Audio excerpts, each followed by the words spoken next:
नमस्कार, India news Rajasthan देख रहे हैं आप और मैं हूं आपके साथ सीमा चौधरी। और चलिए खबरों की ओर रुख करते हैं, जहां हनुमान जन्मोत्सव पर देवस्थान विभाग की ओर से प्रदेश भर के सरकारी मंदिरों में पहली बार सुंदरकांड पाठ हुई। जयपुर में भी बड़ी चौपाट स्थित रामचंद्र जी मंदिर में सुंदरकांड पाठ कराए गए। देवस्थान विभाग मंत्री शकुंतला रावत समेत कई विधायक और कांग्रेस पदाधिकारी मौजूद रहे। मंत्री शकुंतला रावत ने कहा कि पहली बार विभाग ने यह पहल की है। हनुमान जी आज भी धरा पर हैं। सुंदरकांड सहित अन्य अनुष्ठानों से भक्तों में नई ऊर्जा का संचार होगा। रावत ने कहा कि यह तो बहुत पहले से चला आ रहा है कि हम लोग सुंदरकांड का पाठ करें। कुछ लोग हमें धर्म के नाम पर बांटने का काम कर रहे हैं, लेकिन हम सभी लोगों को मिलजुल कर रहना चाहिए। मंत्री रावत ने कहा कि बीजेपी कुछ भी कहती है, हम तो बचपन से रामकथा का आयोजन करते आ रहे हैं।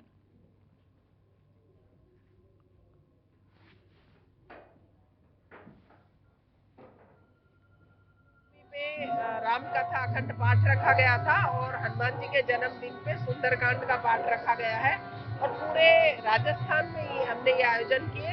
ये हमारा प्राचीन काल से हमारा भारत देश देवों की भूमि माना गया है, तो हमारा राजस्थान में तो पग पग पर थोड़ी थोड़ी दूरी पे देवी देवताओं के स्थान है। तो ये पहले से ही चला आ रहा है कि हम सुंदरकांड का पाठ करें, रामायण का अध्ययन करें, किसी भी ग्रंथ का अध्ययन करें। तो वही आज यहाँ पर रामचंद्र जी के मंदिर में हमारा चल रहा है, जिससे कि एक जो हमारा प्यार, प्रेम, सद्भावना बनी रहे।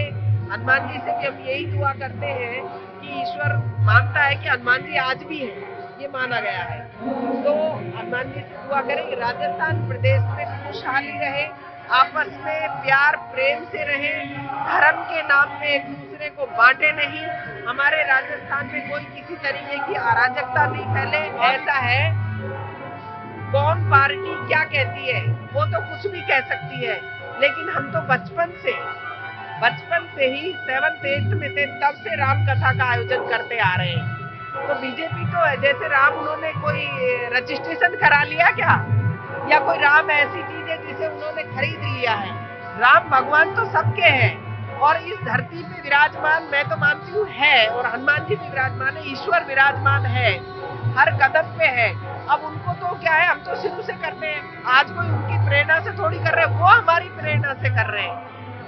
पहले कभी भी जब कोई सवारी निकलती थी तो या तो हम जय जगदीश की आरती गाते थे, रामनवमी पे रामचंद्र जी की आरती गाते थे, श्री रामचंद्र कृपालु भज मनु हरण भव भय दारुणम, या उनको नहीं आए तो वो देख ले सीख ले। डर क्या होता है, डरे वो इंसान नहीं, और भगवान को नहीं माने वो प्राणी नहीं। तो मैं तो शुरू से ही घर से निकलते तब, घर में प्रवेश करते तब, कोई भी काम की शुरुआत करते तो बोल श्यावर रामचंद्र की जय, और सदा से बोलते आए हैं। और राम कथा और ये सारी चीजों का आयोजन हम शुरू से करते हैं। हर नवरात्रों में मैं मेरे घर पे भी रामायण के नवरात्रे करती हूँ। अगर आप अखबार और वो उठा करके देखेंगे, पहले से भी जब एमएलए नहीं थे तब से भी इसका विरोध कभी भी कांग्रेस पार्टी ने नहीं किया, श्री राम का विरोध नहीं किया, कभी नहीं किया आज तक।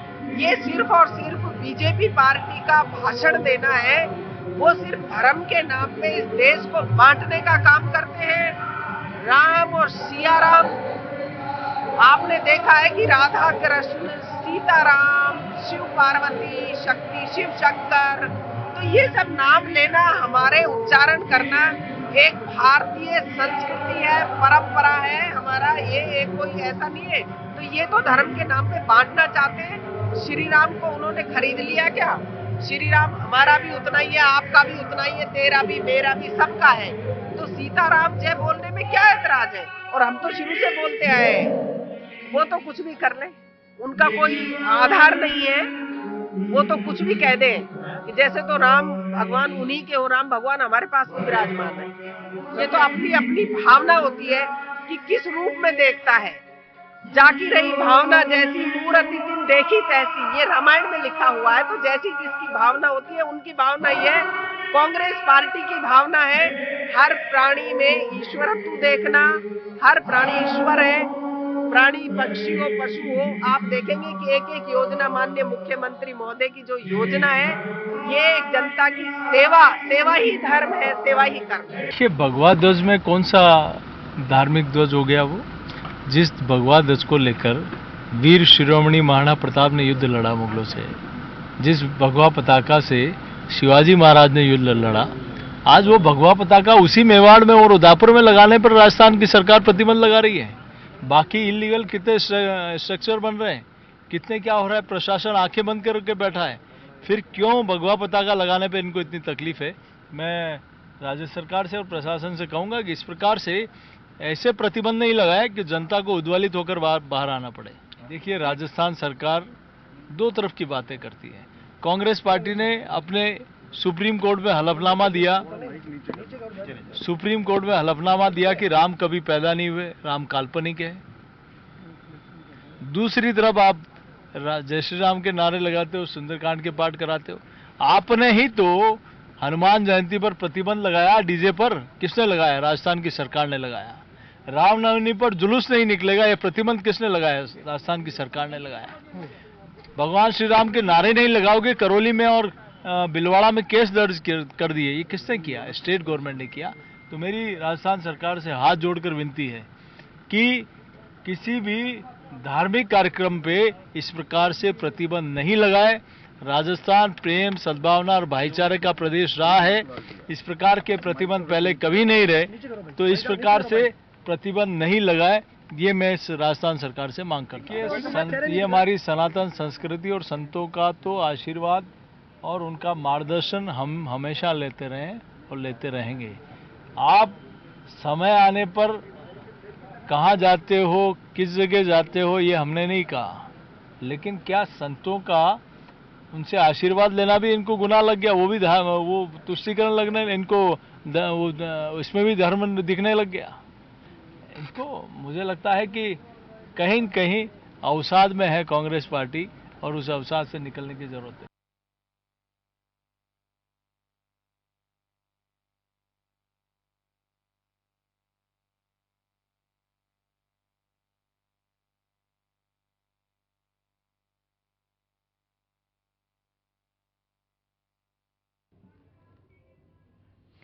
और इधर पेपर लीक की घटना को लेकर के नेता प्रतिपक्ष राजेंद्र राठौड़ का बयान सामने आया। उन्होंने कहा कि सरकार में पेपर लीक होना एक परिपाटी बन गया है। सरकार के पेपर लीक को लेकर के बिल लाने के बाद भी पेपर लीक की घटना नहीं रुक रही है। साथ ही उन्होंने कहा कि बिल लाने पर बीजेपी ने भी सदन में समर्थन दिया था, लेकिन कांग्रेस के राज में पेपर माफिया लगातार बढ़ते जा रहे हैं। उन्होंने और क्या कुछ कहा इस पूरे मामले पर, आइए आपको सुनाते हैं। इसी का भुगतान इस सरकार को करना पड़ेगा। परीक्षाओं के जो पेपर लीक हो रहे हैं, कल फिर से एमडीएस यूनिवर्सिटी में एक लीक हुआ। देखिए, ये वीक सरकार में पेपर लीक होना एक परिपाटी बन गया। 18 महीनों में 16 पेपर पहले लीक हुए। 400 करोड़ रुपए सिर्फ परीक्षा शुल्क नौजवानों ने दिया और इस सरकार ने एंटी चीटिंग बिल लाकर हमें आश्वस्त किया था और हमने भी इस हाउस में उनका समर्थन किया था। पर उस एंटी चीटिंग बिल के प्रावधानों के अनुसार भी जिस प्रकार पिक एंड चूज कर रही है सरकार, कई केसों में इस्तेमाल कर रहे हैं, कई केसों में नहीं कर रहे। आज इन माफियाओं की संपत्तियां कुछ मामलों, 1-2 मामलों में जब्त करके और बाकी सबको प्रशय देने का सरकार काम कर रही है। ये आज राजस्थान में आईपीसी नहीं, इंडियन पैनल कोड नहीं, अब जीपीसी चल रहा है, गहलोत पैनल कोड चल रहा है, जिसके मापदंड 2 अलग अलग है। हम इन सारी बातों को लेकर जनता के वहीं बीजेपी प्रदेश अध्यक्ष सीपी जोशी ने बयान देते हुए कहा कि प्रधानमंत्री नरेंद्र मोदी के आने के बाद देश में विकास की गंगा बह रही है। जितने काम 60 साल में नहीं हुए वो 9 साल में हो रहे हैं। उन्होंने कहा कि इन 9 सालों में लोगों के हक का पैसा भारत सरकार उनके खाते में भेज रही है।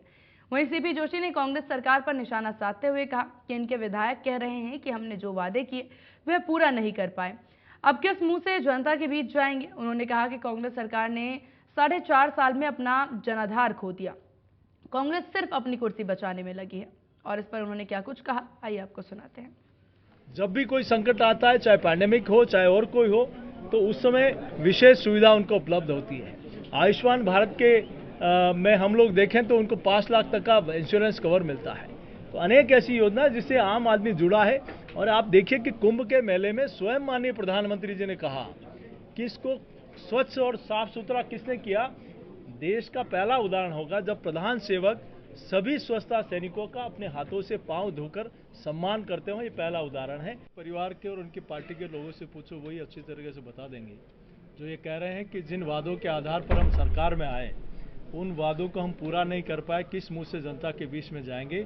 ये हम तो विपक्षी पार्टी होने के नाते कह रहे हैं, लेकिन उन्हीं की पार्टी के विधायक, उन्हीं की सरकार के मंत्री और माननीय मुख्यमंत्री जी के सलाहकार, ये तीनों जनता के बीच में भी, फ्लोर में भी कहा है कि इससे भ्रष्टाचारी और वादा खिलाफी सरकार, इन्होंने हाउस में कहा है।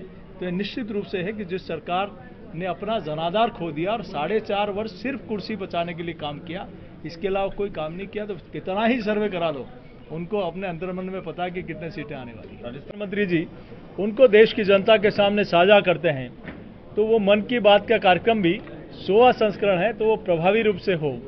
इसके लिए चूंकि आज देश भर में और पूरे प्रदेश में उसको उत्सुकता से देश की जनता और प्रदेश की जनता सुनती है, तो 100वां संस्करण विशेष रूप से होगा। आदरणीय नरेंद्र मोदी जी के नेतृत्व वाले सरकार में 9वां वर्ष है, और ऐसे में जो हमने पूरे प्रदेश के कार्यकर्ताओं से आग्रह किया और उस पे इम्प्लीमेंट भी होना शुरू हो गया। जब मैं जयपुर से चित्तौड़ और चित्तौड़ से वापस जयपुर आया तो अनेक योजनाओं के पोस्टर और होर्डिंग लगे हुए थे, और हमारा सौभाग्य है कि ऐसे अनेक काम जिसके अभी तक के लोकतांत्रिक व्यवस्था में हम लोग इतिहास देखें तो नरेंद्र मोदी जी की सरकार ने अनेक कामों में रिकॉर्ड तोड़े हैं। जो परिवार के और उनकी पार्टी के लोगों से पूछो, वही अच्छी तरीके से बता देंगे। जो ये कह रहे हैं कि जिन वादों। पुलिस महानिदेशक उमेश मिश्रा ने गुरुवार को पुलिस मुख्यालय में दक्षिण अफ्रीका के टोगो से, आपको बता दें कि तो जोधपुर में ले रहे दक्षिण अफ्रीका के ये अधिकारी प्रशिक्षण, जहां आपको जयपुर से खबर बता रहे हैं, दक्षिण अफ्रीका के अधिकारियों ने डीजीपी से मुलाकात की। वहीं टोगो रिपब्लिक के अधिकारियों ने डीजीपी से एक खास मुलाकात की है। तो यूवी ओकोपॉल और वीआईपी सुरक्षा प्रमुख कर्नल ने ये भेंट किया और टोगो के 40 पुलिस अधिकारियों के प्रशिक्षण के लिए धन्यवाद ज्ञापित किया। साथ ही मिश्रा ने टोगो के 40 पुलिस अधिकारियों के द्वारा राजस्थान पुलिस प्रशिक्षण केंद्र जोधपुर में प्रशिक्षण लेने पर प्रसन्नता भी व्यक्त की। उन्होंने कहा कि राजस्थान पुलिस प्रशिक्षण संस्थानों में श्रेष्ठ प्रशिक्षण सुविधाएं उपलब्ध हैं। साथ ही उन्होंने कहा कि विश्वास जताने की बात वो कहते नजर आए।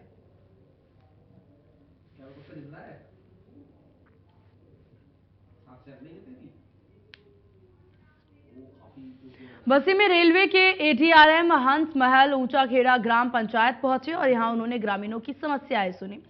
जटवाड़ा सरपंच और ग्रामीणों ने एडीआरएम को ज्ञापन भी दिया। ज्ञापन में मांग की गई कि जटवाड़ा रेलवे स्टेशन सीमा में 6 माह पूर्व डामर सड़क स्वीकृत हुई थी, जो कि पूर्ण रूप से बंद पड़ी है।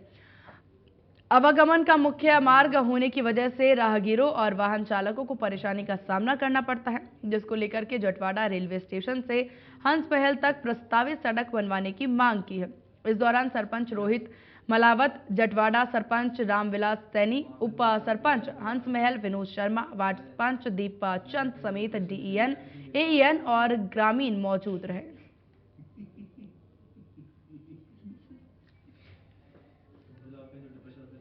आयकर विभाग की 7 टीमों ने जयपुर के एक बिल्डर ग्रुप से जुड़े ठिकानों पर छापेमार कार्रवाई की, जहां बिल्डर्स के 3 ऑफिस में आयकर विभाग की टीम ने सर्च अभियान चलाया। आयकर विधानसभा की सूत्रों की माने तो कंस्ट्रक्शन कंपनी और सहयोगी कंपनी पर यह छापे की कार्रवाई की गई। आयकर विभाग को 450 करोड़ से ज्यादा की काली कमाई के दस्तावेज पकड़े जाने की जानकारी मिली। आयकर विभाग की ओर से छापे को लेकर के अभी तक किसी भी प्रकार की कोई जानकारी साझा नहीं की गई। वहीं जिन जगहों पर छापेमारी की जा रही है वहां पर सुरक्षा के लिए पुलिस बल भी डिप्लॉय किया गया है।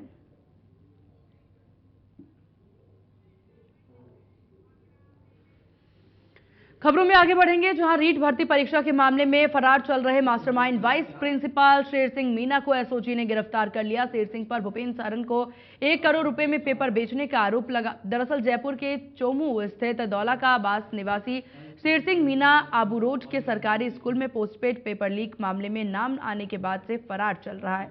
फिलहाल जेल में बंद एक और मास्टरमाइंड भूपेंद्र सारन ने पूछताछ के दौरान शेर सिंह से 4 पेपर खरीदने का खुलासा किया। इसके बाद से शेर सिंह को पकड़ने के लिए पुलिस लगातार दबिश दे रही।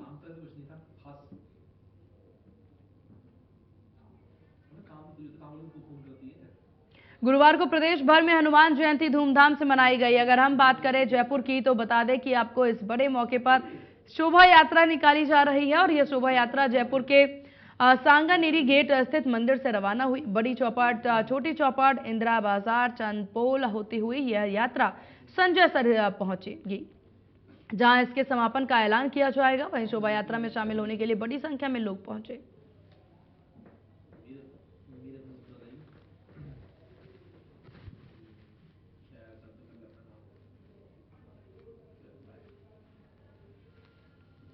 इधर जयपुर में नगर निगम जयपुर ग्रेटर की टीम गुरुवार को मानसरोवर मध्य मार्ग पर लाल निशान लगाने पहुंची और टीम ने जैसे ही दुकान के बाहर लाल निशान लगाना शुरू किया तो व्यापारियों ने विरोध करना शुरू कर दिया। वहीं आपको बता दें, टीम की कार्रवाई के विरोध में व्यापारियों ने दुकानें बंद कर दी और नारेबाजी लगाना शुरू कर दिया। इस बीच निगम टीम और व्यापारियों के बीच तीखी नोकझोंक भी देखने को मिली। स्थानीय थाना पुलिस भी मौके पर पहुंची। विरोध बढ़ता देख निगम की टीम वापस लौट आई और हाईकोर्ट के आदेश के बाद नगर निगम ने मध्यम वर्ग वाले लोगों को अवैध निर्माण हटाने और व्यावसायिक गतिविधि बंद करने के लिए नोटिस भेजा था।